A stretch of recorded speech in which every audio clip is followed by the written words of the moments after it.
මෙහෙමයි ඉන්නේ. ඒකත් නෑවද? ඇත්තටම මෙහෙම ඉඳගෙන ලොකු දෙයක් කරන්න පුළුවන්. ඒක අවබෝධ වෙන්න දැන් කෙනෙක් ඉන්නවා හොයාගෙන ඉන්නේ. එච්චර බලෙන් දෙන්නත් බෑනේ. නේ බලෙන් දීමේ අවශ්‍යතාවයක් නැහැ නේද අපේ සම්මානස. දැන් තමන්ගේ ළඟම ඉන්න කෙනෙකුට බලෙන් කියාගෙන යන්නේ අවශ්‍යතාවයක් නැහැ. ඒ වෙනවද කියන දේ මට සම්මානසික දැනගන්න ඕනේ. දැන් මාත් එක්කම ළඟම ඉන්න කෙනෙක් වුණත් එයාට වමනාවක් නැත්නම් මට බලෙන් එන යනවා කියන මට අවශ්‍යයි. කියන්න දියා කටක් කරලා නෑ. හිතෙන්නේ.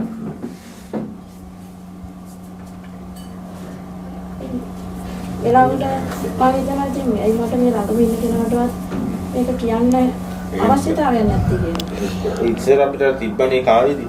මේ කාලයක් තියෙනවා ඒ කාලෙදි ඉතින් අර මේ පාරයන් මිනිස්සුත් අතර ගහලා බලන්න යන්නේ ඉතල. දැන් නම් ඒකට. ඒක ස්වාමීන් වහන්සේ මේ පාර්ගේ මැදක් වගේ ඉන්න. තියෙනවා ඒක තියෙනවා. කාටත් තියෙනවා. ඵලයේ පහු කරගෙන යනකොට වගේ අර තමන් ලබාගත දේ හැමෝටම බෙදන්න හිතනවානේ. ඒ කැමති දේ ඊට පස්සේ ලැබෙන්නේ තමන්ට. දැන් අපිට නැත්තම් කැලේ ඉන්නකොට එහෙමයි. මං ඉතින් පාත් ඇවිල්ලා ඔහේ ඉඳලා මේ කක්කිය තනගන් ගිහලා තේ දේ උත්තර ගහලා දීලා තේ දේ බොන්න දීලා බන් ටිකක් කියනවා. දැන් ඒක කොහෙද නතුලා ගිහලා තමයි කියන්නේ කක්කිය. අපි දන්න බණක් නෑ අපි නිදහසේ කාලේ. දැන් අහුවොත් කියන මිසක් කීමේ අවශ්‍යතාවය.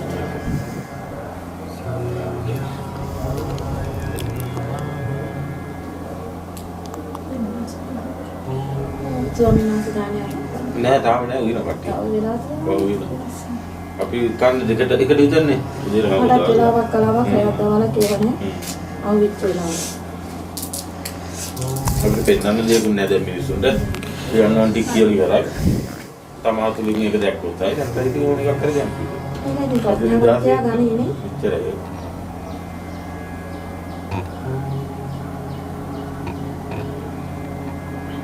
තමන් හරි දේ දැක්කා කියලා තමන් දන්නවා නම් ඒ දැක්ක දේ තව කෙනෙකුට පෙන්වීමේ නම් අවශ්‍යතාවයක් අනිත් ඒක නම් පිටත් වෙනවා නම් ඉතින් ඒක නම් කොහොමයි ඔය ඉස්ස ධර්මයේ ලැබෙනවා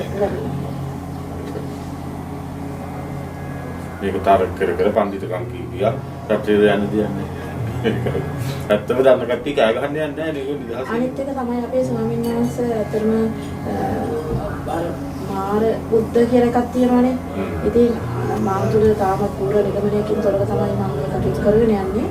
ඉතින් ස්වාමීන් වහන්සේලා සමග සාකච්ඡා කිරීමට කැමැතියි මේ සම්බන්ධව. දැන් මේව දෙයක් තියෙනවානේ. දැන් මේ ප්‍රත්‍යක්ෂ වුණාට පස්සේ මේ Taman ඒ තැනට ආව කෙනෙක්ද කියලා හැඟීමක් නැහැ. කියන්නේ එහෙම මම මේ Taman එකතද කියලා එහෙම දැනෙන්න ඕනේ. දැනෙන්නේ නැහැ. ඒ කියන්නේ තව විදිහින් සරලව කියනවා නම් අර නිර්වාණ ධාතු ස්පර්ශ කරන්න ලැබෙනවා කියන්නේ තුන් ලෝකෙටම වඩා වටින වස්තුවක් ලැබුණා වගේ ලොකු දෙයක්. නමුත් ඒකේ චුට්ටවත් වටිනාකමක් දැනෙන්නේ නැහැ. එහෙම දැනෙනවා නම් වැරදිනේ. තමන් ඉන්නේ කොතනද කියලා හොයන්න යනවානේ. තමන් අවබෝධ කරගත්තේ හරිද කියලා ඒක මුකුත් හොයන්න දෙයක් නැහැ. තමන් විතර නෙමෙයිලා. එච්චරයි. ඕන නිදහසක්. යන්නේ නැහැ. කිසි බයක් දැනෙන්නේ නැහැ මම මේ නිදහස්. කිසිම දෙයක් ඒතකොට තව දෙයක් තමයි දැන් අපි මේ කියන කරන ඇසෙන පෙනෙන දැනෙන සියල්ල එතනම බොඳ වෙලා යනවා. අභ්‍යන්තරයට දැනෙන්නේ ඇහෙනවා විතරයි. දැන් ඕනම කෙනෙක් වැඩි කරලා සම්පූර්ණයෙන්ම මේකෙන් නිරුද්ධ වුණාට පස්සේ 아무තේ බලන්නවත් හොයන්නවත් හොඳක් ගන්න අරගක්කත් එහෙම දෙයක් නැහැ. ඔය ඉන්නයි. දැන් යම් කිසි කෙනෙක් වයින් කෑ ගන්න ගරහන තැන නම් කන්නේ නැති මිනිස්සෙක් වගේ. කනට ඇහිලා එතනම නිරුද්ධ වෙලා යනවා. අතුරට දැනෙන්නේ මේ මට බනිනවා මට කියනවා මට කරනවා කියලා මට දැනෙනවා.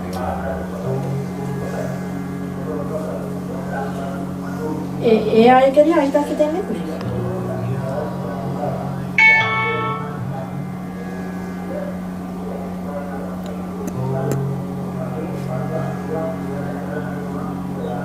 අයිතින් දීගදරක් හොඳට ඉඳලා ආපු නිසා ඔක්කොම අවබෝධයක් ඒකෙන් ලැබුණානේ. අපිටත් ඒක ලැබුණා. අපි කීකවල කරන්න ඕන දේවල් ඔක්කොම කරලා තේරිලා තමයි ආවේ. ඒකට කලින් අන්න ඒතර තමයි අපිට මේ අවබෝධ කරගන්න තියෙන වැදගත්. එතනට නේද පරමාර්ථ ධර්මයේ දැනගත්තේ කියන ඕක ගැටලුව.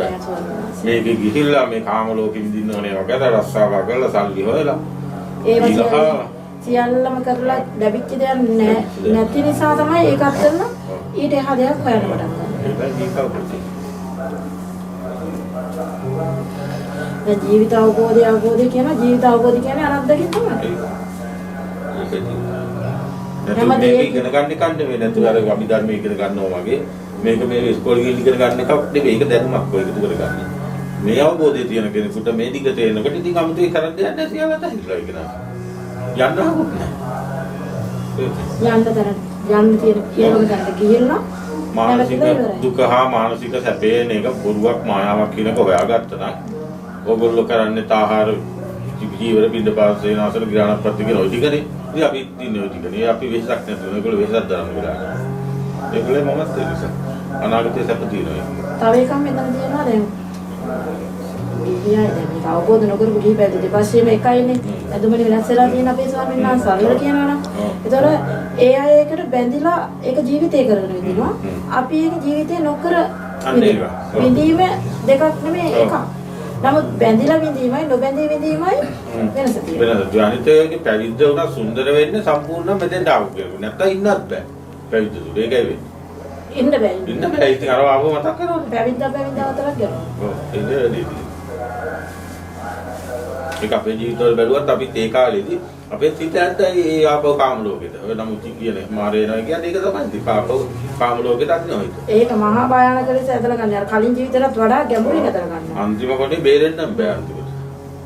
මහා පාළුවක් තනිකම ඔක්කොම තියෙනවා. ඊට පස්සේ අරකම හොයාගෙන යන්නත් හිතෙනවා. ඔව් යන්න ගියාද?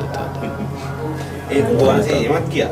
එමත් ගිහලා ඒ පළල ඒ කියන්නේ ආදීනේ උපරිමයට ගිහිල්ලා අන්තිම කරන්න දිනක් කොහොම කරන්නේ? භාවනා ක්‍රමද මොනවද නොකරේ මම. හරි යනවා මෙහෙ යනවා ආරණ්‍ය වල ඔක්කොටම මම ගිහිල්ලා තියෙනවා. බෑග් එක උස්ස ගන්නවා යනවා. ඊට දවස් දෙකයි ඉන්නේ ආපහු එන්නේ. සෝමනාත් මෙහෙම දෙයක් වෙනවා නේද මාර්ගයේ යන්න ගෑ හොඳට වීරිය කරලා මාර්ගයේම අදිෂ්ඨානේ යන්න යනකොට ඊට පස්සේ මහා මේක එපා වෙලා පැත්තකට විසි කරලා අරක පස්සේ අර වෙලාවක් තියෙනවා නේ. මටත් ඕක වුණා. ඊට පස්සේ බුද්ධ ස්වභාවය ඒක විඩාවම පෙන්නනවා. ඊට පස්සේ එතෙන්ට යනවානේ එතෙන්ට ගිහිදි වෙලා වැඩ කරන්න ගත්තා. මම ඒකවල මම බොරලස් ගාව වැඩක් කරන්න ගියේ. ඉතින් දවස් දෙක ඇහිදී ආපහු ඒකේ පාවුණා. ආපහු කැලේට ආවා. ආපහු කැලේට එවිල දික් කාලයක් ඉන්නකොට අතන මතක් වෙනවා. ඔන්න අපිට මේ නිවාඩුවකට මුළු කියන්නේ වසබුන්න බියාගෙන ඉන්නේ. මේ තරම් වුණා. ඇයි මේ හිත මේක බෙන්ද කරගන්න බෑනේ. හරියට අදිනවා මේ හටට. මේකත් ඉතින් මරණයක්නේ. ඒ මරණ සිටුවේ මේ හිත. මම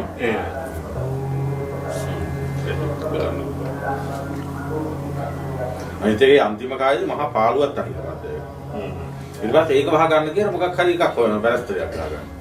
හැබැයි මගේ පින නිසා සබාදායි පරීක්ෂණයේ ශ්‍රද්ධාව තිබුණ නිසා මොන ගැටේ ගැහුවත් ආපහු පැත්තට ආවා. ඔය ස්වාමීන් වහන්සේ කියපු පාළුව තනිකම අර මේක හොයන්න පටන් ගන්න කලින් දැනුන්නේ නැහැ. මොකද වටපිටාවක් තියෙන නිසා. ඊට පස්සේ වටපිටාවෙන් හිත ඉවත් කරලා මේක හොයන්න ගන්නකොට හොයාගෙන යනකොට ඒ පාළුව තනිකම දැනෙනවා. ඊට පස්සේ අර වටපිටාව තමන්ගෙන් ඉවත් වෙනවා. ඊට පස්සේ නැති නම්බර හරි හොය කතා කරන්න හිත දෙනවා. ඒක තමයි. මංගල වෙලක ගිහ පිස්සුවද දැන් එකම දෙයක් ඇවිල්ලා අපි මංගල දැන් වෙනවා. මංගලක් ගන්න. ක්ලාස්යක් හොයනවා. ඔව්. නමුත් එතන අපි මානසික ස්වභාවයට අහු වෙනවා. හැබැයි ඉතින් කින නිසා සද්ධාව නිසා දෙහිග නිසා විශ්වාසය නිසා මං කිව්වා උඹට ඕන මඟුලක් කරගන්න දෙවියන්ගාන්සේගේ කැමැත්ත සිද්ධ වේවා. සුද්ධ භූමියේ මට විශ්වාසයි. උඹට ඕන මඟුලක් කරගන්න කියලා පැත්තකට දාලා හිටියනවා. දන්නේම නැතුව අරක කැරක්ටරේ ගුරුවට පෙන්නලා වැඩ ගන්නවා වගේ. අසසන් ආවෝ අනිත් පැත්තට. ආවන්නේ නේද අපේ සත්‍යනාසේ. ඒ විශ්වාසය ඇදහිල්ල තියෙනවා. සද්ධාව තමයි මාර්ගයේ අන්තිමටම යනකම් සද්ධා මාර්ගය. නැත්තම් භෞතිකවාදී අල්ල ගන්නවා. කොහෙන් හරි ඉර වෙනවා. ඒක අන්තයකට යනවා. ඒක බන නිසා ආපහු අනිත් පැත්ත ගහ ගන්නවා. ඒක ලාභ සත්කාර කීදුක සංසාර නිසා. ඔය හැම දෙයක්ම ආරක්ෂා වෙන සද්ධාව. එතන ඉනි මගේ යනවා නම් ඉනි මගේ අල්ලන එකට කියන්නේ කනවැල කියන්නේ අන්න ඒක වගේ තමයි සද්ධාව. මුල තියෙන එක මෙහෙම යන්න. අරකට ඇදුව වැඩ. ඒ මාර්ගෙන් මම නම් ආවා. ඒක අවසාන සද්ධාව බඳ වෙනවා.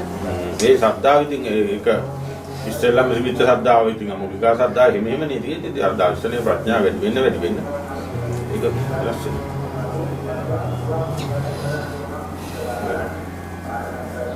දර්ශනය හැබැයි ඉතින් විශ්වාස කරගෙන ආවා ඒකදී සබදාමේ කීක විදියට පරික්ෂා කරලා අපි ස්වාමීන් වහන්සේ මේ මාර්ගයේ යනකම් අපිට කරන්න දෙයක් දැනෙනවා අවසන් වුණාම ඇත්තටම කරන්න දෙයක් නැහැ මේකේ මේ වගේ පුදුම නෑ හැබැයි ඉතින් කාම ලෝකෙට යන්න කියලා හේකුත් නෑ අනාගාමී කියලා ඔය අපි කියන්නේ එතනට ගියාට පස්සේ ආපහු කාම ලෝකෙ දිහා බලන්න ඕනේ නෑ ඒක ගන්න දෙයක් බලන්න පුළුවන් බලන්න උවමනාව ඔව් අනිත් එක දැන් ඉස්සර අපි මේක තේරෙන්නේ ඉස්සර වෙලා බැලුවට පස්සේ අපිට තිබ්බා මේක තිබුණා හොඳයි කියලා. ඒ කියන්නේ ඒක ඇත්ත වෙලා නේද කොට? ඒ කියන්නේ ඒක නොලැබීම නිසා තමයි මෙහෙම වෙන්නේ කියලා අපි හිතුවා. දැන් ලැබෙන්න දෙයක් නෑ. ලබා ගන්න දෙයක් නෑ කියලා. හරියට. ලස්සන ගෑවුලා මේ ලස්සන ගයක් ලස්සන වාහනයක් තිබුණොත් මම දැන් මගේ හෘද සාක්ෂියෙන් අහලා බැලුවා උඹට ලස්සනම ඔබ ඔය මම දැන් ඔය ගෑවුලා මේ කියන්නේ එයා ඔබට ලැබුණා. ලස්සනම ගයක් ලැබුණා. ලස්සනම කාර් එකක් ලැබුණා. ඔබ මොකද කරන්නේ? ඊට හිත කියනවා ඇත්තටම හද සාක්ෂිය කිව්වා මට නෝනොත් ඔය නිවනක් හොයන්න වැඩක් නැහැ. ඔය සිවුරත් වැඩක් නැහැ මං ඉන්නවා කියලා. ඒ මුල්ම කාලේ. ඊට පස්සේ මේක තේරුම් අරගෙන දර්ශනය අවබෝධ වුණානේ. ඊට පස්සේ මම බැලුවා. එහෙම එකක් නැහැ.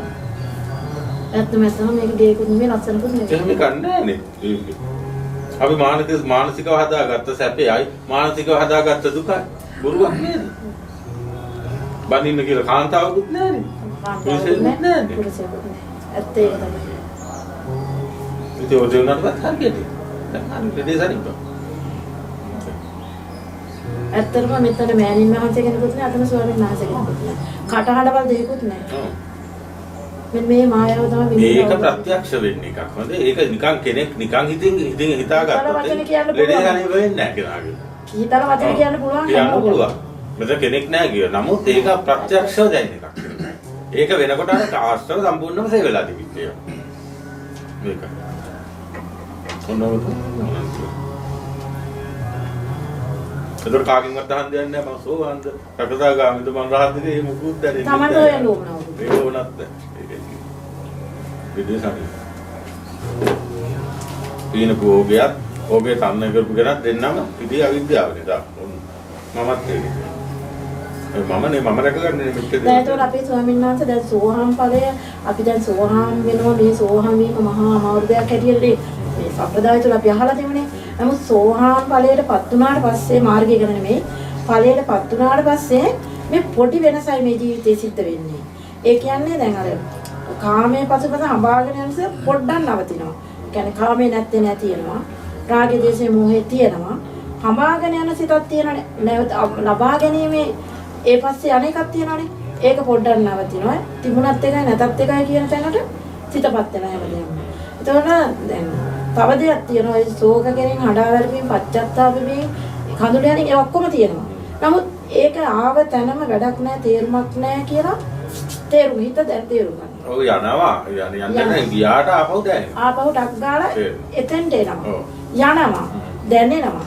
හඩා වැළපීම් තියෙනවා. ඒ එක්කම ආපහු එනවා. ආපහු වෙලා එතන නවතිනවා. නැතුව මේ මහා ලොකු මේ එරිද්වාල ලැබෙන එක නෙමෙයි මේ සෝහම් වෙනවා කියලා කියන්නේ. තේින්න මිදි කොහමද යාගේ මාර්ගය ඉදිරියටම යනවා. තව එකක් තමයි මේ සෝවාන් ආර්ය ශ්‍රාවකයා මේ මට දැනුණු විදිහේ පෙළ දැන් අපි පුතඥාත්ය හරියට පෙළඹෙමින් ඉන්නවට හසු වෙනවා. රැවටීම් වලට හසු වෙනවා. මුලාවටපත් වෙනවා. හැබැයි සෝවාන් ඵලයටපත් වුණාට පස්සේ රවට්ටන්න බෑ කිසිම කෙනෙකුට. පෙළඹෙමින් වලට හසු කරන්න බෑ. මුලාවටපත් කරන්න බෑ. එයා එකවරම 10 වරක් එක දේ 10 වරක් හිතනවා. සිතේම ශක්තිය වැඩි. යෝනිසෝ මනසකාරය. මුලාවකට ලක් වුණත් ඇත්තටම වහාශනේ දකින්නයි. දකින්නයි. ඒක මුලා වුණා කියලා දකින්න. ඒකද විචාකාවේ කතාවක් තියෙන්නේ ඒකනේ. විචාකාවට ඇහුවනේ මේ ළමයි කොහමද ළමයි 100ක් දෙවියෝ සතුටුද කියලා. අනේ කොච්චර සතුටුද කියලා කිව්වනේ බුදුහාමුදුරට. වහාශනේ බුදුහාමුදුර මතක් කරගෙන මතක් වුණා. මතක් වුණා. අන්නේ. එතනින් ගැලවෙනවා ටක්කා. ඒක ඇත්ත වශයෙන් ගන්නෙ. දැනගත්තා ගමන් එතනින් ඉඳස්. එතකොට ස්වාමීන් වහන්සේ දැන් අනිත්‍යවල සකෘතගාමී වුණාම ඒ මත්තම තුනී බවට පත් වෙනවා කියන දැන් මේ දැන් ඕකෙදි අතරම ගන්න අර සම්මාදිට්ඨි ප්‍රඥාවමයි නේද? අර එළිය පොඩ්ඩක් වැඩි වෙනවා. එළිය වැඩි වෙන එකක් වෙනවා. අන්තිමටම සියල්ලම මමත් එමයින් වෙලා යනවා. කරන් දෙයක් නැහැ ඒකට ඉතින්.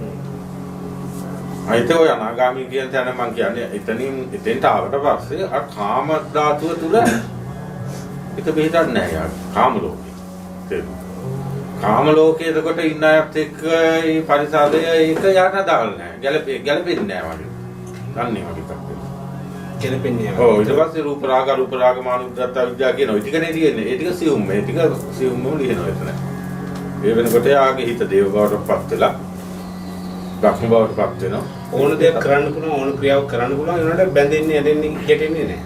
එහෙම කිව්වොත් හරියද? ඒක රහත්. ඔය ඉතින් කරන්න පුළුවන් නේ ඔක්කොම. කරන්නේ ඔක්කොම කරනවා. නමුත් අතෙන්දී තව පොඩි සිද්ධියක් සිද්ධ වෙනවා. එතනින් පස්සේ මොකක්ද? ස්වාමීන් වහන්සේ අවසරයි.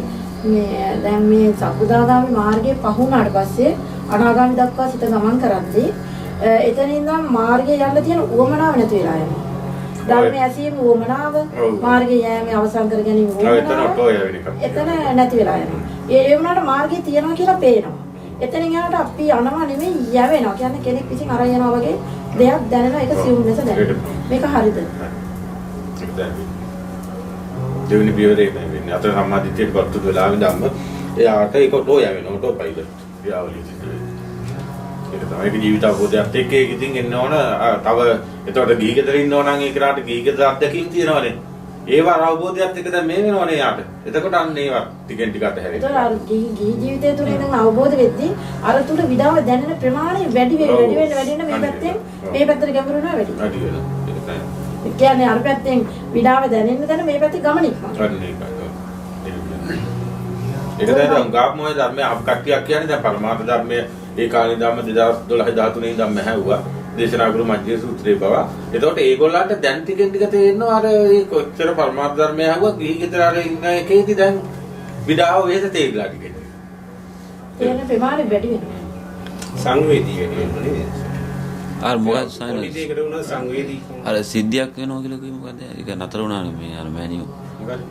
අර මේ වහන්සේගේ සිද්ධියක් මොකක්ද වෙනවා කියලා ඔය රාත් වුණාම හැම දෙයකටම ඒ කියන්නේ වහන්සේ ඒක සඳහන් කරේ මෙහෙම දෙයක් වෙනවා කියලා රාත් වුණාම. රාත් වුණාම හැම දෙයකටම හැමදේම කරනවා ගැටෙන්නේ වහන්සේ කිව්වා. ඔව් අනාගාමි ඔව් අනාගාමී තනියම අපේ ස්වාමීන් වහන්සේ කිව්වේ අර මේ බ්‍රහ්මතල ඔව් මොකක්ද දන්නේ? බ්‍රහ්මතල දක්වා අර සිත දිනු මම කියන්නේ අන්තිම තුරුම්බුවේදී මොකද්ද වෙන්නේ? මොකක්ද දන්නේ? ඒක සම්පූර්ණයෙන් තමන් නැති වෙන තමන් මැරෙනවා. තමන්ට තමන් නැති වෙන මොනවයි වෙන්නේ? සියල්ල හිමිලා සියල්ල හිමි වෙනවා. මෑණියන්ට මොනවද තියෙන්නේ? මට නම් තේරෙන්නේ මෙහෙමයි අපේ ස්වාමීන් වහන්සේ. සියල්ල නෑ කිව්වොත් වැරදි. තියනවා කිව්වොත් වැරදි. මම ඉන්නවා කිව්වොත් වැරදි. මම නෑ කියන තැනත් මම ඉන්නවා කියන තැනත් දෙකෙන්ම නිදහස් වෙනවා. නමුත් මේ මම ඉන්නවා මේ මම නෑ. උන වයගේ දැනෙනවා. කියන්නේ ඒක වචනයකට ගුණ කරගන්න බෑ. නෑ ඒක ප්‍රායෝගිකම එකක්. කනෙක්ටඩ්.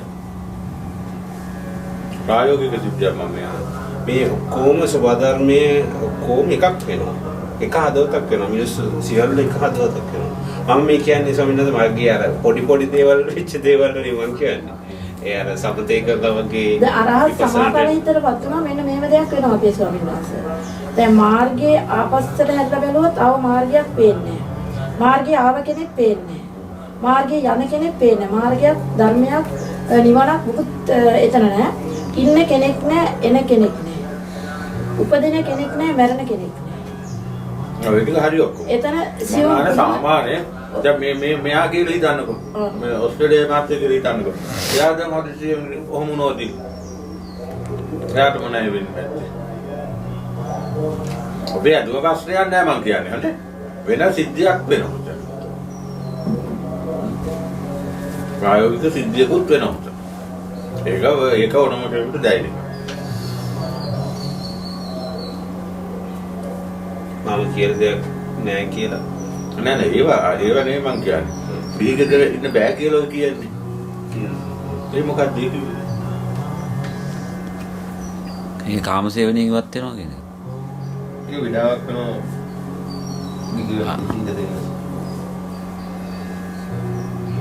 දැන් මේ ඒගොල්ලෝ ඉන්න බෑ. ඒගොල්ලෝ සම්පූර්ණ වෙනස් අය හින්දා එතනින් තනි වෙන්න වගේ දෙයක් වෙනවා. මේ ආදීනව නැතු වෙනවා එහෙමද?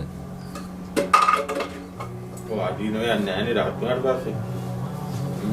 දැන් රහත් වුණාට පස්සේ මම කියන හැඟීම සම්පූර්ණව නිරුද්ධ වෙලා යනවනේ. ඊට පස්සේ අර මගේ අය කියන අයත් එක්ක මගේ කියන වටපිටාවත් එක්ක තමන්ට ගනුදෙනු කිරීම අවශ්‍යතාවයක් නැහැ කිසිම අවශ්‍යතාවයක් නැහැ. දැන් උදාහරණයක් ගත්තොත් දැන් වෙනදා තිබිච්ච බැඳීම සම්පූර්ණ නැති වුණාන් පස්සේ ඒගොල්ලෝ මගේ කියලා නැති නිසා ඒගොල්ලන්ට ලෙඩක් දුකක් ඇතුණත් අරයට දැනෙන ප්‍රමාණය අඩුයි. දැනෙන්නේ නැහැ. ඒ නිසා ගිහි ජීවිතය තුළ ඉන්න ටිකක් අපහසුයි. මොකද මෙයාට කිසි ගාණක් නැහැ. මෙයා නිකන් මලමිනියක් වගේ. ඇවිදින මලමිනියක් වගේ, කතා කරන මලමිනියක් වගේ, වැඩ කරන මලමිනියක් වගේ. ඔන්න ඒක සම්බන්ධයි ටිකක්. ඔය මලමිනියක් වගේ නෝති. ඒ කියන්නේ මැරෙනවා කියලා කියන්නේ. ඒ කියන්නේ දැන් අපි උදාහරණයක් මෙහෙම ගමුකෝ. දැන් වයිෆ් කෙනෙකුයි අන්න ඔයක තමයි ඉන්නවා. ඒතර දැන් වයිෆ් රහත් වෙලා නැහැ, ස්වාමියා රහත් වෙලා ඉන්නවා. ඒතර වයිෆ්ට මේ කාමක පැත්ත අවශ්‍යතාවය තියෙනවා. නමුත් ස්වාමියා රහත් නිසා යට අවශ්‍යතාවය නැහැ. එතකොට අරයාගේ පැත්තෙන් අවශ්‍යතාවය කියන්නේ ඒක සකස් වෙන්නේ නැහැ. ඒක රහතුන් විඳින්නේ අලුත් විදිය ගන්න. ඒ කියන්නේ රහතුන්ට වින්දනේ දිගටම තියෙන එකක් තියෙනවා නේද? ඒක අර සුරතාන්තයට වඩා සුරතාන්තයක් එයා ගාව තියෙනවා. ඒ කියන්නේ ඒක කියා ගන්න වචනෙන් කියා ගන්න. එතකොට අරයා කාමයේ විඳින කෙනෙක් නේ. එයා කාමයේ විඳින කෙනෙක්. මෙයා ලෞතුසේ නිවන් දැකපු කෙනෙක් නේ. මෙයා යන්නේ ගැලපෙන්නේ. ඉතින් මෙයාට අර ලෞකික සුරතාන්තයේ කිසිම වටිනාකමක් නැහැ. එයා ඊට වඩා ඉහළ ගිය සුරතාන්තයක ඉන්න නිසා ඒ දෙකක් මිසක් එකක් නෙමෙයි. ඒ නිසා අර අසරණ වෙනවා. මෙයා ප්‍රධානම හේතුව පුංචි ගැල් ළමෙක් ඉන්නවා, පුංචි පිරිමි ළමෙක් ඉන්නවා. ඒ දෙන්න සංඝාසයෙන් දෙන්න පුළුවන්. අන්නේ වගේ වට්ටමට වෙනවා. අන්න ඒකයි ගිහි ජීවිතේ ඉන්න බැරි නැතුව දවස් 7 මැරෙනව නෙවෙයි. ඒක තමයි නෙවෙයි. අචිත බුදුතුමා කතාවේ තෝගේ ඕක කිසිම පොතක ලියවිලා නැහැ නේද? ඇත්තට වෙන්නේ. පුංචි ළමෙක් වගේ ආපහු වෙනවා. පුංචි ළමයි එක්කලා සෙල්ලම් කරන්න පුළුවන්, කටයුතු කරන්න පුළුවන්, හැඩයක් නැහැ, කිසිම දෙයක් නැහැ, හංගන්න දෙයක් නැහැ. කියන්න තියෙන දේ කියනවා, කරන්න තියෙන දේ කරනවා, කතා කරන්න තියෙන කතා කරනවා. හැබැයි කිසිම දෙයක අවශ්‍යතාවය සහ වටිනාකමක් නැහැ. විශේෂම හේතු ගන්නල්ක වෙන්නේ අත. කායික වේ සිද්ධ. කායික වෙන සිද්ධිය අඩපණ. එතන සුරතාන්තයේ යාර කාම ලෝකේ තියෙන අන්තිම කොනේ සුරතාන්තයේ තිබ්බන ඒ වගේම එකක් මුලින් ඉඳන්ම තියෙන එකක් තියෙනවා. එන යන එකක් නෙවෙයි. ඒක තමයි අත්තින ඉන්ද්‍රිය කියන්නේ. ඒක එතකොට එයා තුල තියෙනවා. එයාට ඒක එළියෙන් එන්නේ නැහැ. දැන් මේ ආශාදී අපි itu එළියෙන් එනවයි කියන්නේ. එතකොට ඒ ලෝසුසු ඒ තුල වින්දනේ දිගටම තියෙනවා. ඒක තුල විශ්ඥානික අංගනවා. නෙවෙයි අපි තුනේ. මොකක්ම එන්නේ. මේ ඔක්කොම ඥාන දර්ශන ඔක්කොම කිව්වොත් ස්වාමීන් වහන්සේ අවසරයි මට තව දෙයක් දැනගන්න ඕනේ. මම මේ හැම ප්‍රශ්නයක්ම අහන්නේ පූර්ණ නිගමනයකින් තොරව මට මාව පරික්ෂා කර ගැනීම අවශ්‍යතාවය තියෙන නිසා ඇත්තම පරික්ෂා කරන්න කෙනෙකුත් මෙතන නැති බවක් දැනෙනවා. නමුත් මම ගොඩක් දේ දැන ගැනීමටත් කැමතියි. ඒ නිසා ස්වාමීන් වහන්සේලා සමග සාකච්ඡා කරනවා. මොකද මම පැවිදි ජීවිතෙත් වැඩි කාලයක් නෑ. ස්වාමීන් වහන්සේ මෙන්න මෙහෙම දෙයක් දැනෙනවා මේ ගමන අවසන් වුණාම. දැන් අපි හිතමුකෝ දැන් මෙතන මම ඉන්නවා. එතකොට දැන් මට හිතෙනවා මේ ගේ අතු ගන්න ඕනේ කියලා. දැන් මෙතන බිම අදින්න ඕනේ කියලා හිතෙනවා. ඊට පස්සේ මම දැන් මගේ හිතනේ කියන්නේ දැන් මෙතන හැඩි වෙලා ඔබ අමතකව අතු ගාපන් කියලා කියන්නේ කවුද? හිත කියන්නේ. ඒ වෙලාවේ හිත දෙනවා. නමුත් ඒ ක්‍රියාව පෙන්නන ක්‍රියාසිතක් විතරයි උඩට එන්නේ. ඇවිල්ලා ඒ සිත පෙන්නනවා කරලා ඊට පස්සේ කය වේසවල වැඩේ කරනවා. සිත හැම වෙලාවෙම ශූන්‍යතාව ඉරණේ තුල නිහඬව සිටින බවක් උදකලාව තියෙන බවක් දැනෙනවා. හිත කොයි වෙලාවකත් කය සමග වැඩ කරන්නේ. හිත කය දෙක වෙන් වෙලා. ඒ කියන්නේ අපි දවස පුරා වේද වෙලා වැඩ කරුවා හිතට දැනෙන්නේ මම වැඩ කරනවා කියන එක. හිතට දැනෙන්නේ මම කතා කරනවා කියන එක. හිතට දැනෙන්නේ මම නිදි මරනවා කියන එක. හිතට දැනෙන්නේ මේ රැ මේ දවල් කියන එක. ඒ හැම වෙලාවකම මට දැනෙන්නේ සිත නිදි, කය අවදි. සිත නිදි, කය අවදි. ඒ කියන්නේ සිත වැඩ කරන්නේ. කය වැඩ කෙරුවට කයේ වෙහෙස හිතට දැනෙන්නේ.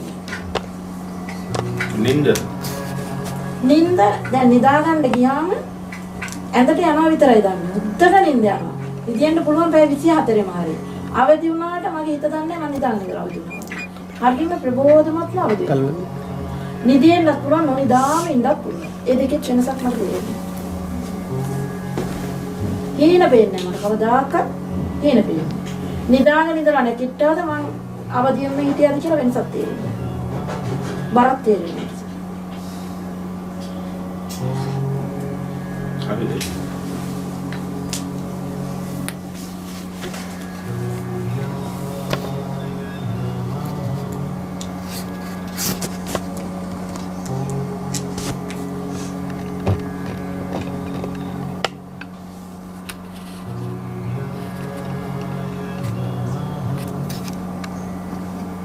ඔය ලිංග සම්බන්ධව කතා කරලා තව මෙහෙම දෙයක් තියෙනවාද කියලා. දැන් පුතඥ ස්වභාවය තුළ අනිවාර්යෙන් පැය භාගයක් නිදියන්න ඕන, හතක් නිදියන්න ඕන. නිින්ද අඩු වුණොත් උදේ නැගිටින්න බෑ. ලෝකෙ නැති අපි ඒ ස්වභාවයේ හිටපු අය නිසා දන්නවනේ.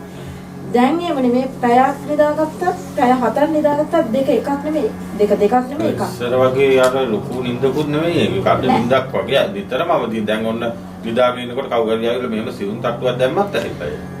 ඔව් නිදාගෙන මං ගොරෝණ සද්දේ Tamanටත් ඇහෙනවා. ඕන්න. ගොරෝණ කෙනෙක් නම්. එතකොට අනේ නිින්ද කැඩුනා කියලා මැදිකමක් එහෙම එකක් දැනෙන්නේ නැහැ. ගොරෝණ කෙනෙක් නම් ගොරෝණ සද්දෙත් අහන්න පුළුවන්. දෙන්න අහන්න.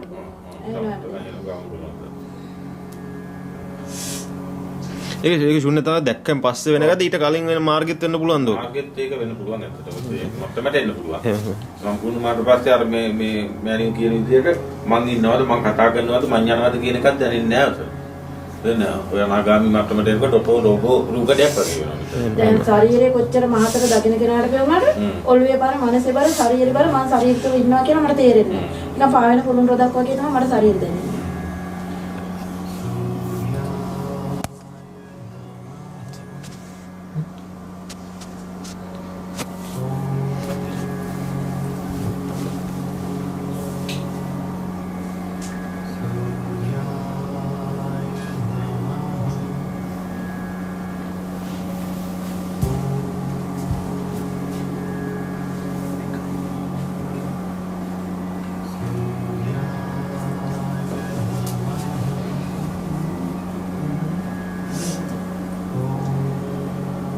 මම නෝ කියන එකක් දැනෙන්නේ නැහැ. මෙරිලා ඉවරයි නේද සර්?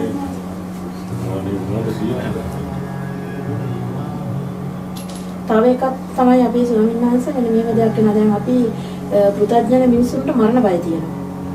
හරිද? ඒක සම්මුති මරණය. සම්මුති මරණ බය. දැන් උදාහරණ මේව ගමු. දැන් කවුරු හරි වෙඩි තියන්න එනවා. නැත්නම් උඩකින් වැටෙන්න යනවා. ඔය වගේ හද ගැස්මක් එකම ඇති වෙන්නේ මොකද මරණ බයනේ. නමුත් මේ මාර්ගයේ ගමන් කරනකොට ඇති වෙනවා මරණ බය. ඇත්තට මේක මරණ බය නෙවෙයි. මරණය සිහි වෙනවත් එක්කම සසර බයක් දැනෙන්නේ. සසර බයම තමයි තදේ දැනෙනවා. මැරෙන්න කලින් මේ මරණය ජය ගැනීමේ අරමුණින් යන්නේ ඊට පස්සේ තමයි. මරණය සිහි වෙනවා සසර බය වෙනවා. දෙක එකට එන්නේ එකවරින්. ඔව්. එතනදී ඒ දුක කියන එක ඒක කියන එක හොඳට දැනෙන්න ගන්නවා. හැබැයි මේ වැඩේ කරුණාට පස්සේ ඒක දැනෙන්නේ නැහැ. දැනෙන්නේ නැහැ. ඊට පස්සේ මරණය සිහිවීමකුත් නැහැ. බයක් දැනීමකුත් නැහැ. සසරකුත් නැහැ. සතර බයකුත්. අර සතර බය පොඩ්ඩක්වත් එන්නේ. තව දෙයක් තියෙනවා අපේ ස්වාමීන් වහන්සේ. දැන් මේ මාර්ගයේ යද්දී හරි පරිස්සමෙන් රකින්න සීලයක් තියෙනවා.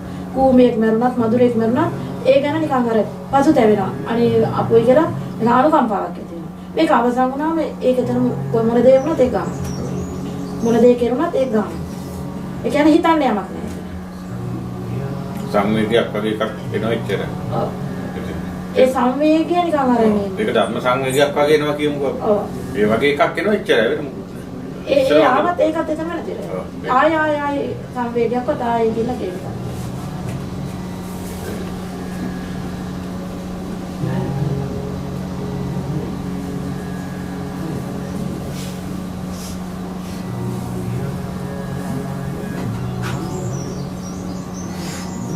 සංවේගී චරිත නම් එක එක විදිහට දැනෙන්න ගන්නවා. ඒක තමයි මම කියලා සංවේගී වගේ එකක්. ඒක ක්ෂණිකව නැවතිලා යනවා ඉතින්. කොටන් ගිහින් දැනෙන්නේ. ඒවල මුලක් නැහැ. ක්‍රියා විතර ක්‍රියාවක්.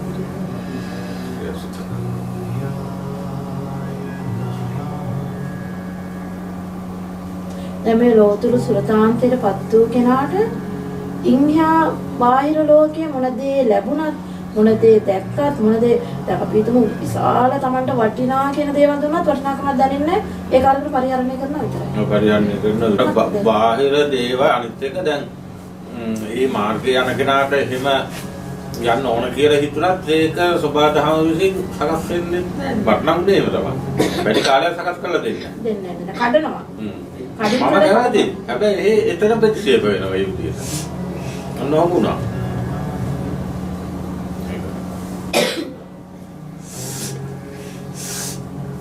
මේ මාර්ගය යන්න පටන් ගත්තාම ලෞකික ලෝකෙට ඇදලා දාන ප්‍රමාණය වැඩි. ඔව්. අන්තිම ප්‍රශ්නේ ඔව් නම් මාර්ගය කියන්නේ කාමයට අන්තිමට බේරෙන්නම් බැරි වෙනවා. මොන මගුලකට මේක හෙව්වද කියලා හිතන ඊට පස්සේ. ඒක දාලා අනිත් පැත්තේ යන්න මේක. යනවත් එක්ක ගියන් පස්සේ ඒ වගේ අනිත් මිනිස්සු මේ අපේ තින්න ඇයි මේ උඹ විතරක් මේ කරන්නේ කියලා හිතනවා. ඒ ඔය මොන කාර්යද ඔය තියෙන්නේ කඩේ ඉක්මතුනේ. ඒ කියන්නේ සෝවාන් සකෘදාගාමි වගේ නෑ ඔබ මම මුකුත් හිතුවේ නෑ කියනකො. මම දැන් ඉන්නවා ඉතින් කවුරුවත් එන්නේ නෑනේ අපාරකාරට. ඉතින් අපට මහා පාළුව හුද්දෑනෝ හිටියා. අන්නේ වගේ අවස්ථාවල වෙනවා. ඒ අවස්ථාවේදී වහන්සේ මොන වගේ තැනකද හිටියේ? යන්නත් ලැස්ස වුණ අවස්ථාවල් තියෙනවා, ගිහිල්ලා ගිහිපු අවස්ථාවල් තියෙනවා. ලොකු අවස්ථාවල්වලදී සබාදහම් පෙනී හිටියා. ආව හබන අවස්ථාවක ඔය කියන්නේ මේ හිටේනවා මේ ආන්දර දේශනාවක් අහන්න බට්ටි උත්තරගෙන ඊට පස්සේ උන්ට දේශනා කරනවානේ ආපහු හයි වෙනවා විතර. දැන් ආපහු ඒ සබාදහම් ඔක්කොම බලා ගන්න. මම කියන්නේ මට මුකුත් කරන්න ලොකු දේවල් තිබුණේ නැහැ. ඔක්කොම සබාදහම් ඔක්කොම බලාගත්තා. වෙන්න තියෙන දේ වෙනවයි කියන එක අනුව ජීවත් වෙන්න. හැබැයි මගේ විශ්වාසය උඩ එක තිබ්බේ. හරි. මං දන්නවා මේක කොච්චර වෙන්නේ මං දන්නවා අනිවාර්යයෙන්ම මං සුද්ධ භූමියට යනවාමයි කියන එක මට තේරුණානේ. හැබැයි ඒකට සබාදාමෙන් අවුෙන් පින්නෙන් මැස්සේ මිනිස්සෙක්ගෙන් සතෙක් පුද්ගලයෙක්ගෙන් වෙන අවදින හාමුදුර කෙනෙක්ගෙන් කාගෙන් ලැබුණත් මේ සබාදාම පරිසරය. තේරෙන්නේ කියන එක මම තේරුණා. ඔය බේර ගන්න බෑ අන්තිමේ හාමුදුරුවෝ වටේ ඉන්න හාමුදුරුවෝ මගේ කුටියට කට්ටිය එනවා කියලා පිකටි. කුටි දෙකක් තියෙනවා කියලා පිකටි. තේරෙන්නේ? මාරේවා තියෙන්නේ එතන. ඉතින් මේ ඔක්කොම පරීක්ෂණ. ගෙඩි තියෙන ගහක් කුරුල්ල ගල් මේ කොල්ල ගල් ගහන. ගෙඩි නැති ගස් වලට ගහන්නේ නැහැ. ඒ කියන්නේ කැලේ ඉන්න කාලය තුල ප්‍රශ්න තිබිච්ච තරමක් එන්නේ මට. අනික කටියට මොකුත් නැහැ. ඒ කියන්නේ බඩු ගේනේව නැත්තුවා. තේරෙන්නේ? රැහෙන්න පස්ස. කුටිය කැඩුවා. සෝල පැනල් අරගෙන විසිකලා දාලා ගිහිල්ලා. ඒක කිසි ප්‍රශ්නයක් නැහැ. මම ඉඳලා ඉන්නේ. පරීක්ෂණේ. ඒක වැඩි අපේ ස්වාමීන් වහන්සේ දැන් දෙයක් උනාට පස්සේ දුක් කියලා වැඩක් නැහැ කියන දුක අවබෝධ කරලා තියෙන්නේ. මට විශ්වාසයි මේකද.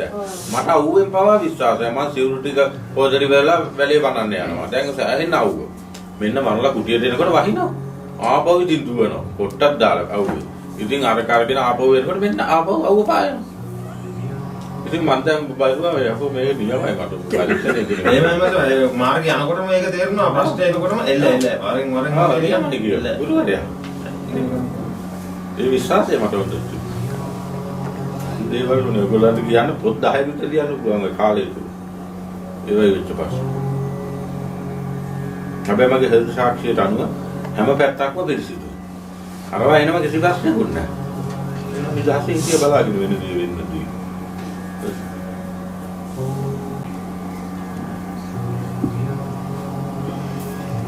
හැබැයි මම දවසින් දවස තේරුම් ගත්තා යමක් තිබ්බා. දැන් මේ ප්‍රශ්න ටික ඔක්කොම වෙලා මම රැයට කල්පනා කරනවා දැන්. රැයට කල්පනා කරලා හිත ඇවිල්ලා නැහැ. ඊයේ ප්‍රශ්න ටික ඉවරයි. දැන් මම අද මේ මම හිතනෝනේ මේ ප්‍රශ්න ටික. මොන වගේ මට දවසින් දවස අවබෝධය වැඩි වෙනවා. ඒක මම වැඩ කරන කොළඹ ඉන්න කාලේ පාව මට ඒක තිබ්බ එක. දවල්ට වැඩ කරලා දවස් වැඩ කරලා රැට ඇවිල්ලා කල්පනා කරනවා ඉතින් දැන් එකක් වැඩ ගන්න බෑ. දැන් ඊ වැඩ කරපු ඉවරයි නේ ලෝකේ. මොනම ජීවිත අවබෝධය වැඩිම වුණා ඕකේ. ඒක. ලෞකික කාම ලෝකයේ සම්පූර්ණම අවබෝධයෙන්ම තමයි අතහැරෙන්නේ. මම පුංචි කාලේ ඉඳලම ස්වාමීන් වහන්සේ දැන් මේ සියල්ලට හේතුව ඉපදීමනේ. ඉපදුන්නේ නැත්නම් මේ කිසිම දෙයක් නැහැනේ. දැන් පුංචි කාලේ අවුරුදු 8-10 කාලේ අය සහෝදරයෙක්ගෙන් පාරාදීට කෑවත් අම්මා ගැහුවත් ඉඳන්නේ මට ගුටි කරන්න ඉපදුණු නිසානේ. ඒ අදහස මට පුංචි කාලේ ඉඳලා ආවා.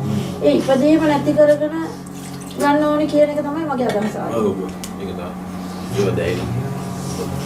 ඒ විශ්වෙන් ආපු කට්ටියට ඒවා මම කියන්නේ පුංචි කාලේ ඉඳන් මෙනවා. දැන් එයා හරිය මේ ලෝකෙට පුරුදු කෙනෙක් නෙවෙයි. අලුත් සත්‍යයක් වගේ. ඒ කියන්නේ අන්නේ වගේ වහකට මම ජීවිතේ මම මේ ගැන හිතුවා. මිනිවල් වල හරන්න දුවනවා. ඒක විදිහට කල්පනා කරනවා. පස්සේ ජීවිතේට මුහුණ දෙනකොට ජීවිත අභියෝගات එක්ක මම හිතේ මේක කරලා ඉවර කරන්න පුළුවන්. මේ ජීවිතේමත් කරලා ඉවර කරන්න වෙයි. මේවනේ දැන් මම ඒක කරේ මම සීන මැව්වා දැන්. දැන් මම බැලුවා ඉස්කෝලේ ගිහලා කතා කරලා ගෝල් හද ඔක්කොම කරලා දැන් මහලු වෙලා මැරුණා. ඒ ටික මම ඇඳේ ඉඳගෙන ඔක්කොම කරා දැන්. ඇඳේ හාන්සිලා ඉඳගෙන ඔක්කොම දැන් හිතනවා මම දැන් මේවා මේ. ඉතල ආශාදේ ලැබෙනවා මානසිකව. ඊට පස්සේ දැන් මම බැලුවා දැන් එතකොට ඔන්න වාහනයක් කරගත්ත ඔක්කොම කරලා ඉවර දැන් එතකොට ආදීනෙත් මම බලනවා ඒක මානසිකව. එහෙනම් ආශාදේ හදාගන්නෙත් මම හිතේ. ආදීන ඒත් හිතින් නේද? කියන එක මට තේරුණා. මානසිකව දුක හා මානසික සැප. ඒ දවස්වල මට ඕක තේරුණා. ඇත්තට. දැන් මම ටිකට් එකක් අරගත්තා කියමුකෝ ඔන්න ටිකට් කොළඹ ඉන්නකොට ටිකට් ගන්නවා දැන් එන්න මේ ඇත්තම කතාව. ටිකට් අරගෙන රැයට දැන් කෝටි 5ක් විතර දිනලා. මේ පැය 3ක් තිස්සේ ආයේ මානව ජොලි ජීවිතේ එතකොට හැමදාම ටිකට් ගන්නවා හැමදාම රැයට කාර් ගන්නවා වාහන ගන්නවා පන්සල් හදනවා නැතිබෙන මිනිස්සුන්ට උදව් කරනවා කසාද බඳිනවා සංග්‍රාස එකක් දා ගන්නවා සපොද්දයක් දා ගන්නවා යනවා ගෙදර ගම මිනිස්සුන්ට සල්ලි දෙනවා. ඉතින් පැය 2ක් 3ක් ඔය හීන ලෝකෙ ඉන්නවා. ඉතින් ඉඳලා ආදීනේ පැත්තට තාපු දානවා. දැන් ආශාදේ හදාගත්තෙත් මම ඉතින් ආදීනේ හදාගන්නේ මම හිතින්නේ. ඔන්නම දරු ජීවිතේ. හරි ජොලි ගන්න. විරහව.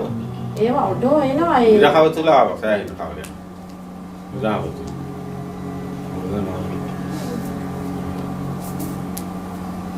තනිකම පාළුතු අවබෝධය පළවෙන්න විදියට මට අදහස ආවේ නම් ආයි මැරිලා ඉපදුනත් ආයි මේකමනේ කරන්න තියෙන්නේ. මීට වඩා එහා එකක් නැහැනේ. ඉතින් මේක කරන්න ඇයි මම නැවත ඉපදෙන්නේ? ඒ නිසා මම ඉපදීම මේ ආත්මය අවසන් කරගන්න ඕනේ කියන අරමුණ තමයි මට ආවේ. ඒක මුලින් කන්නේ අපිට. ඊට පස්සේ මැද හරියට එනකොට ආපහු අන්තිමට එනකොට ඊට පස්සේ වැඩේ තේරෙන්නේ මෙතන මොකක්ද මේ වෙලා තියෙන්නේ කියන එක. ඒකත් හරියට. ඒතකොට ඔහුගේ තරණය කරලා ඉවරයි. මිනිහන් නැති වෙන ඔහු යන්නේ තියෙනවා. ඇත්තටම පස්සේ තමයි තේරෙන්නේ මේ මරණය උපත කියලා කියන්නේ මේ කය බිහිලා මේ කයෙන් ඉවත් වෙලා ගිහිලා තව දෙනෙක් ඉපදින එකක් නෙවෙයි. මේ මෙතනම ඇති වෙන සිතුවිලි දෙක උපත මරණය තමයි තියෙන්නේ. ඒක ඉස්සර අපිට තේරුන්නේ නැහනේ. අපිට සම්මතෙන් අර විදියන්නේ බැලුවේ බැලලා ඉපදින එක නේ. අපි බැලුවේ. ඒක හරිය ඒ වෙලාවේ හැටියට. ඒ කාලේ හැටියට ඒක හරිය. ඒ කාලේ හැටියට සසල දුකයි කියන එක ඔක්කොම හරිය. දැන් ගමන අවසන් වුණාට පස්සේ අර සිතුවිලි දෙකයි මේ මැරෙන්නේ උපදින්නේ කියන එක පත්‍යස් වුණාට පස්සේ මැරෙන කෙනෙකුත් නෑ උපදින කෙනෙකුත් නෑ. නමුත් අර කාම ලෝකෙට තිබිච්ච ඔක්කොම ආපහු යන්නත් බෑ ඒවට. කියන්න දෙයක්වත් නෑ. ඊළඟ ගන්න දෙයක්. ඔව් හීනේ ප්‍රත්‍යක්ෂ වෙන්නේ දැන් ආපහු කරන් දෙයක්වත් නෑ. අනේ ඊට පස්සේ තමයි මේ ලෝකයක් කියලා දෙන්නේ මේක මේ මායාව බොරුවක් සීනයක්. සීහනේ තුලයි මම මෙච්චර කාලයක් හිටියේ. දැනුයි මං සීහනේ අවදි වුණේ කියලා පත්‍යස් වෙනවා. ඊට පස්සේ සීහනේ තුලට යන්නේ නෑ. ඔව් ආපහු යන්න වැඩක් නෑ. ගිහලා ගන්න දෙයක් නෑ. ගන්න දෙයක් නෑ. අනේ ඒක එතකොට ස්වාමීන් වහන්සේ දැන් අපි පුතඥ ස්වභාවයෙන් වල අපි හීන පේනවා. හීනේ තුලක් තියෙන සිද්ධාන්ත ගොඩක්.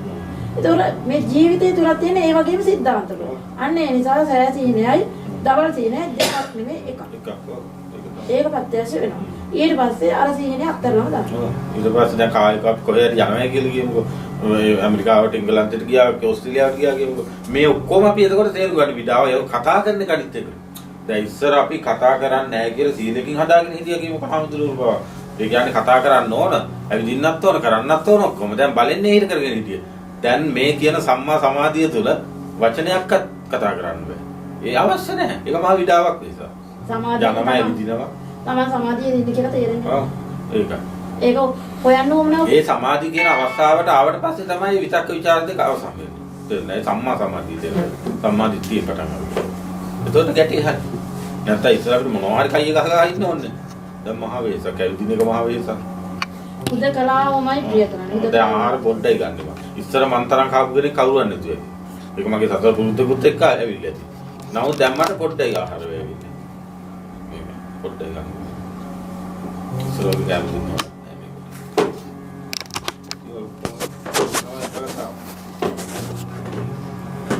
ඇත්තටම මෙතන කියන දේ විශේෂයෙන්ම මේගොල්ලන්ට තේරෙන්නේ නැත්තේ මොකද්ද මේ අතීත අනාගත වර්තමාන කියන මේ තුන් කාලේ මායාවනේ. මේ තුන් කාලේ යම්කිසි කෙනෙකුට තේරුණොත් ඔයගොල්ලන්ගේ ජීවිත අවබෝධය ඔක්කොමත් එක්ක. ඔයගොල්ලෝ මුකුත් කරන්න නම් දෙයක් තියෙන්නේ එක මොහොතේ මේක අවබෝධ කරගන්න. එකම දැන දුවන එකක් තියෙන්නේ. ඒක වදිනවා වැදිල්ලක් ආයේ මොකුත් නැහැ. ඔයගොල්ලෝ ඉතන එකක් නෙවෙයි ඔය. අතීත අනාගත වර්තමාන. ඒක ප්‍රායෝගිකම එකක්. ඒ කියන්න බැරි එකක් ඒක. දැන් අපි කියන අතීතයක් තරින් අනාගතයක් තරින් වර්තමානය එන්න වර්තමානයක් නැහැ. නෑ වර්තමානයක් පැනවෙන්නේ මොකක් නිසා? පනවන කෙනා කවුද? වර්තමානයේ එන කෙනා කවුද? ඔව් හරි පනවන කෙනෙක් අපි ඉන්නවයි කියලා හිතමුකෝ. එතකොට අපි අර ඩේටා ටික ගන්න එක තියෙන්නේ. වැඩ කරන්නේ ඊ දවස් වැඩ කරා අද දවස් වැඩ කරා හෙට දවස් වැඩ කරා කියලා. වෙලාව යන්නේ වයසට යන්නේ රෑ වෙන්නේ එළිය වෙන්නේ. ඔය ඔක්කොම වෙන්නේ කොහෙද එතකොට? ඔන්න ඊනියක් තියෙන්නේ. ඔය ඊනේ හරියටම ප්‍රත්‍යක්ෂ කරගෙන උඩ ආයෙ ගන්න තරම් නැහැ ඔය. ඒක අර රෑ වෙන එළිය වෙනවා දැනෙන්නේ නැහැ. වයසත් දැනෙන්නේ නැහැ. කොහෙ ඉන්නවද කියලා දැනෙන්නේ නැහැ. විදහා. ඒ නිදහස තුළ මම ඉන්නවා කියලා දැනෙන්නේ නැහැ. ඒ වැඩි. ඒ සිද්ධියක් කරනවා ඊයේ මොකක් කියන්නේ හිට එහෙම දැන් බුදුගහ අමුතුවෙන් ගහන්න ඕනේ නැහැ ඒක අනිත්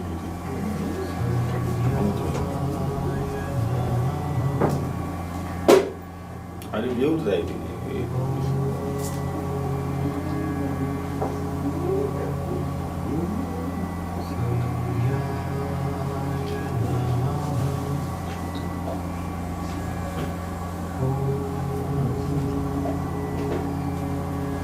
දැන් මෙතෙන්ට ආවහම රංගපාන චරිත නැහැ.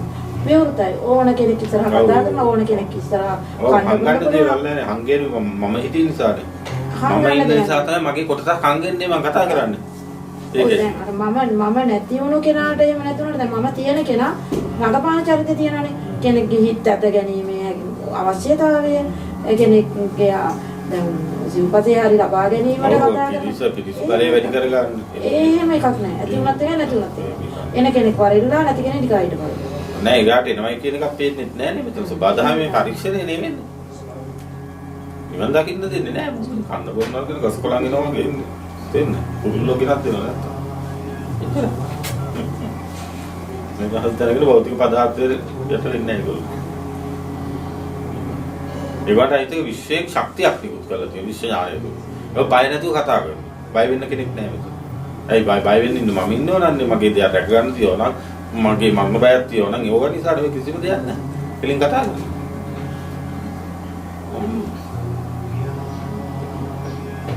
කොච්චර බැන්න ඉතලා කියන්නේ නැහැ කිසිම දෙයක් කියවෙන්නේ මේක තියෙන්නේ ඔක්කොම තේරෙන්නේ. දැන් ධර්ම දේශනාවකට ගියත් ස්වාමීන් වහන්සේ ඒ දේශනා කරන්න පුළුවන් පැය 5ක් හරි කියන්න පුළුවන්. ඒ අදහස් තමානක නැහැ. කොහෙන්ද එන්නේ කියලා දන්නේ. ඔය විශ්ේ කෙනෙක් කරන්නේ. කිසිදා මත තියාගන්න දේවල් නැහැ. අවබෝධය මත තියාගන්න. මේ ත්‍රිපිටකය මෙලියන්සි කියනවා.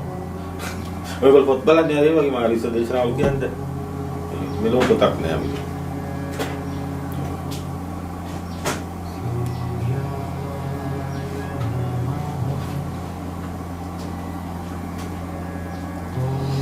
දැන් මේ ලෝතුරු සොයරපත් වූ දෙන්නෙක් එකතු වුණා කතා කරන්න දෙයක් නෑ. නැත්නම් කතා කරන්න දෙන්නේ බෝල ගහන්න තමයි පිවි. ඔව් කතා කරන්න දෙයක් නෑ. ගල්ටි ගහලා. අපි වෙනින් කතා කරනවා. දැන් ස්වාමීන් වහන්සේ මා දෙන්නම කියන්නේ එක. ඒතර බලන්න කතා කරන්න දෙයක් නෑ. කන බොන දේවල් ගැන ඔය කතා කර එක කෑමක් හදනවා. ඒ ඔන්න ඔය වගේ වැඩ තමයි කරන්නේ. පොඩි නෑ. ඒ වෙන ටොපියක් ගෙනලා අයිස්ක්‍රීම් එකක් ගාලා හොඳට උරනවා පින්ටි කාලේ වගේ. සූප් ගන්නවා නේ අකින්න. ඒක මුන්ට පොර හත්තරාද? ඔක තිබ්බලා તો කිසිම එකක් නෑ. ඒක දාලා ඉන්නවා. තාත්තීම දුන්නා. ඒතර මේ මොකද? ඒ දෙකම ඉවරයි. අරගොල්ල බලන් ඉන්නවද කියලා මට ඒක අදාළ නෑ. ඒක ඒගොල්ලේ ප්‍රශ්නයක්. මම ඔය ගැන හිතන් දෙන්නේ නැහැ මට. මම කරනවාදී මම දාසේ කියලා ඉච්චලා. යන්නේ වගේ විශ්වාසය ඒක. මේ ජීවල දාගෙන බණ කියන්නත් පුළුවන් මේක වල පැත්තකින් ඔව් කියන්න. ඒක ප්‍රශ්නයක් නෑ. ඒක ප්‍රශ්නයක් කියන්නේ සම්ප්‍රදායික. ඔව් සම්ප්‍රදාය විශ්වාසය ප්‍රශ්නයක් අපිට ඒක ගන්න. මම කව තනි සිවුරෙන් මම ඉන්නේ මේ සිවුර පෙරවන්නේ හදිස්සියේ. අන්තරෙන් ඉන්නේ මම. මේක හදිස්සියම තමයි පෙරවන්නේ. මේක හොදන්නේ හදිස්සියේ. ඒක පෙරවන්නේ නැහැ. ගමනක් යන ගියාට පස්සේ මට ඒ තරම් වදියක් නැහැ වෙන කොහෙවත්. ගමන් යන්නේ හරි වදියක්. හුදකලා තමයි ප්‍රිය නේද අපේ ස්වාමීන් වහන්සේ. සීගිරිය කොහොමද සම්මත? ගියා ගියේ එහි තියෙනවා අපි වෙහි ඉන්නවා. ඉතේ තමයි ගියේ නෑ. ඊළඟ මෙන්න මේගොල්ලන්ට යන්න ඕන කියලා කොහෙද කිව්ද පැත්තේ කොහෙද ගියාලු. ගියාලු මම නම් දන්නේ ගියාද කියලා. මේගොල්ලෝ ගිහලා හාලා බීලා ආවා ඉතින්. මුදුද කොහෙද බලන්න ගියේ කියලා. ඉතින් යන්න නෑ.